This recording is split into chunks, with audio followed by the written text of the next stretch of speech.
Before I start this video, I just want to say that this is strictly my opinion, and for you to just take what I have to say and do what you want with it. I'm not trying to tell you that these are the facts, I just want to explore an idea that I believe in. I have been wondering about this question more recently. Why are psychedelics illegal? Yes, they alter your state of mind and impair your judgment on what you see in the real world and the psychedelic world. But what if the only reason they are illegal is because they show us the true nature of this world and what exists beyond it?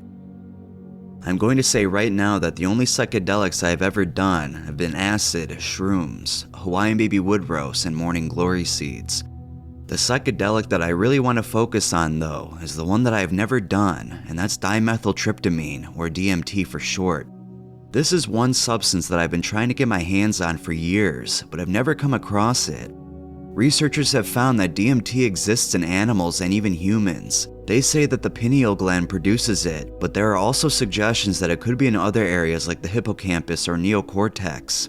Melatonin is also naturally produced in the brain, and it is known to give you very vivid dreams. I feel that when you ingest these chemicals, you are unlocking a part of your brain that you normally wouldn't when not taking them. In DMT trips, people describe it as entering the void. This is what I wanted to talk about, this drug-induced reality that we go to when inhaling DMT, or however you may ingest it. Here's a snippet of a tripper's journey into the DMT realm. During this period, I experienced several profound philosophical realizations. I could see that the emptiness from which I had fallen was the fundamental state of perfection in the cosmos. All efforts to make one's own life, as well as others' lives better, culminate in this state. It is the attractor and the end of time, pulling the individual and the whole of life towards its perfection. I felt that the purpose of experiencing life is to cultivate the qualities and skill necessary to find the clear light and to stay in it, without falling back into routine, ego-dominated reality. This applies to the individual as well as the collective of all living beings. I saw that the cultivation of good mental qualities are essential to the process. Intelligence, concentration, and ultimately wisdom are all necessary to make and then maintain contact with the clear light. In addition, compassionate behavior or right action on the individual and the collective scale is also essential to the attainment and preservation of divine bliss. I cannot say if God exists or God doesn't exist. There is simply no true answer to that question because when we die, and we all perceive reality in a different way. How are we supposed to get information from dead people? Now you're probably saying that plenty of people have died and came back to life to tell their near-death experience. Well, yes, they clinically were dead, but they didn't die completely. I feel like the near-death experiences people see and feel are different than when you actually die and don't come back. Where am I going with this? Well, I think that smoking DMT can give us a glimpse into what is actually out there. DMT is referred to by many as the spirit molecule. Every user who has done enough DMT to travel to and be inside this realm of consciousness long enough will tell you that it is very hard to describe what a DMT trip is actually like. Yeah, you could put it into words, but you cannot say definitively what it is like to people without them knowing what it's like to trip on it.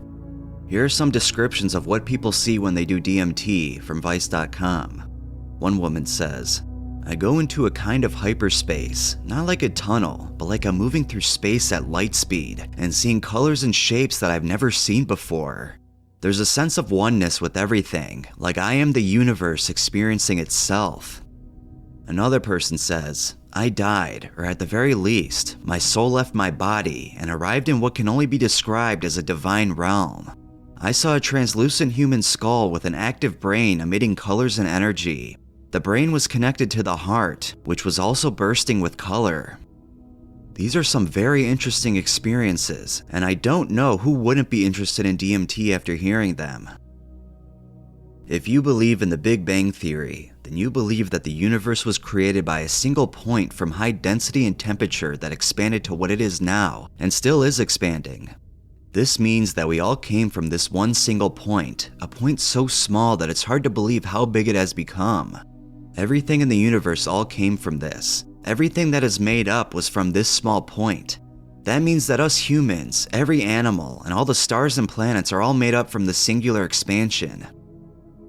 If DMT naturally gets produced in the brain, theoretically, that means it had to have gotten created with everything from the Big Bang.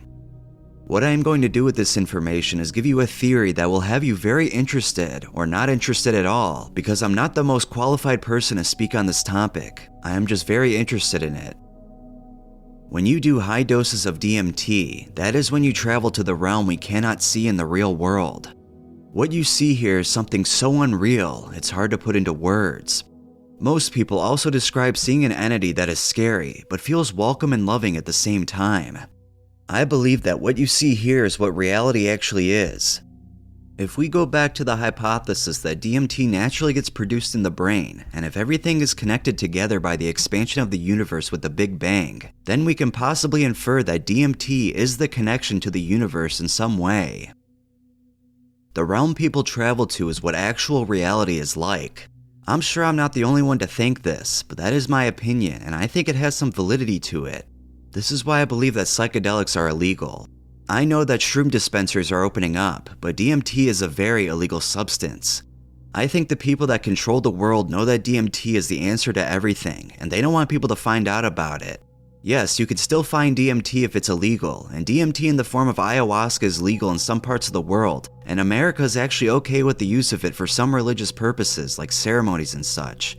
But just imagine if everyone on this earth, at a certain age, would try DMT. Just think about those conversations that we could be having about what reality actually looks like. I do believe that us humans would be living a happier life and not always hating each other in real life or on social media. None of that actually matters when your ego disappears. I think that religion would be something that people wouldn't automatically throw to the side as rubbish or with no facts to back it up. Maybe the DMT entity is actually God, and the realm it lives in is the shared consciousness between everything in the universe. Is this where we will go when we die? Is this what reality actually looks like? Yes, we are just made up of flesh and bones, but I believe there is a solar spirit attached to us once we are born.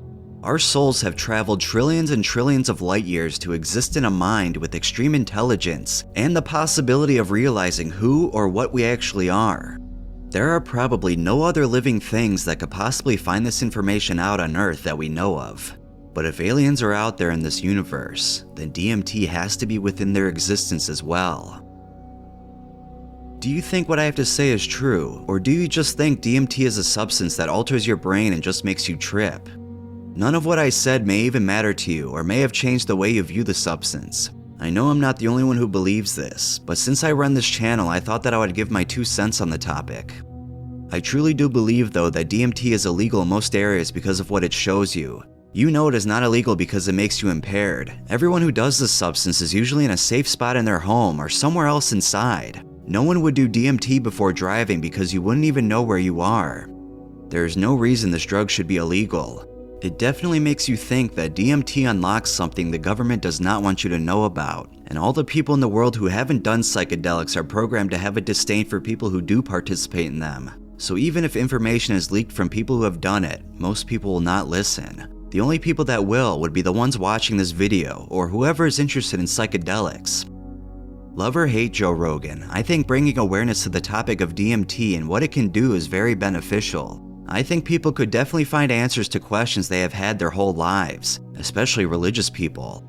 Luckily, we do have ayahuasca ceremonies in parts of the world because even after this, people have described saying that their life has changed forever. I just wanted to make this video to share my thoughts. I hope you have taken something away from this. Peace out and have a wonderful day.